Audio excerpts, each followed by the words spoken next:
Kakayanin niyo bang sagutin ng isang tawag na alam ang pangalan niyo kahit hindi niyo pa ito sinasabi? Hello everyone! Maligayon pagbabalik sa aking YouTube channel. Bago ko simulan ng istorya, huwag kalimutang mag-like and subscribe, hit the notification bell so you don't miss an upload. Sa kwentong ito, isang liham ang magbubunyag ng nakakatakot na karanasan ng isang call center agent sa gitna ng night shift.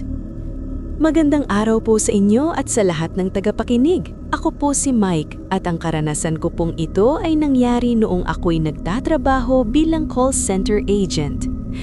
Night shift po ako noon sa isang BPO building sa Ortigas.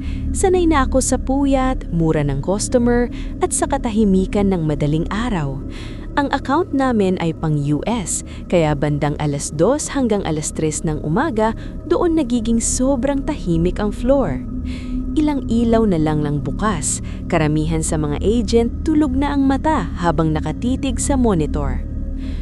Noong gabing iyon, kaunti lang kaming nakalog in. Nasa bandang dulo ako ng floor malapit sa emergency exit. Habang nag-aantay ng tawag, napansin kong may kakaiba sa paligid, parang mas malamig kaysa dati. Akala ko sira lang ang aircon. Bandang 2:37 AM, may pumasok na tawag. Walang caller ID, puro zeros lang ang nakalagay. Normal lang sana, pero pag-accept ko ng call, wala akong narinig na boses. Taming mahinang static lang, parang lumang radyo. Hello, thank you for calling. Hindi ko pa natatapos ang spiel ko nang may marinig akong paghinga.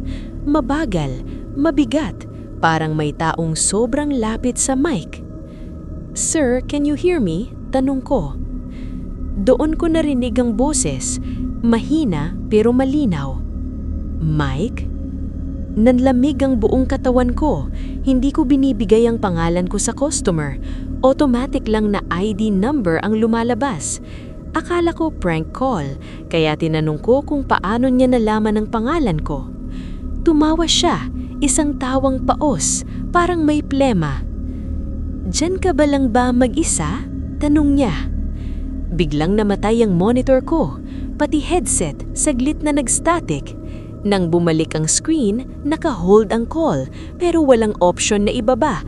Hindi rin ako makapag-chat sa support. Parang ako lang ang gumagana sa buong floor.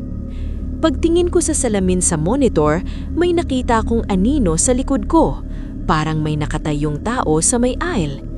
Dahan-dahan akong lumingon. Walang tao. Pagharap ko ulit sa screen, bumalik ang tawag, mas malinaw na ang boses. Huwag kang lilingon ulit. Napatayo ako sa kinauupuan ko, naninginig ang kamay ko habang tinatanggal ang headset. Akala ko tapos na, pero biglang tumunog ulit ang phone, ringing. Parehong caller, parehong zero. Hindi ko na sinagot. Tumakbo ako papunta sa supervisor station, pero pagdating ko roon, walang ni isang tao. Tahimik ang buong floor, wala ang mga katrabaho ko, wala ang guard, kahit ang exit light patay. Biglang umilaw ang telepono sa supervisor desk, naka-on ang speaker.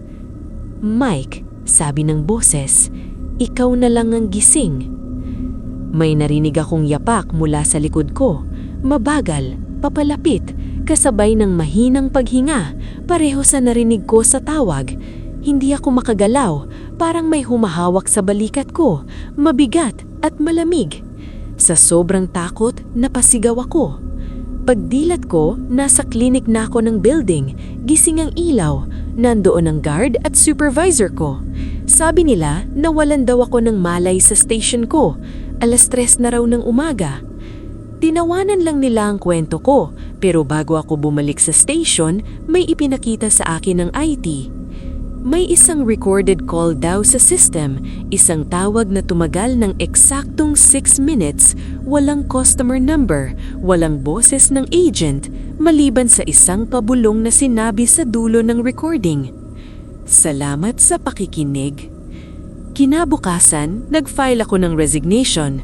Hanggang ngayon ay hindi na ako bumalik sa call center, pero minsan kapag madaling araw at tahimik ang paligid, may naririnig akong mahinang pag-ring sa tenga ko. PTSD kumbaga, hanggang dito na lang. Maraming salamat sa pakikinig at mag-iingat po kayo palagi lalo na sa mga call center agent dyan.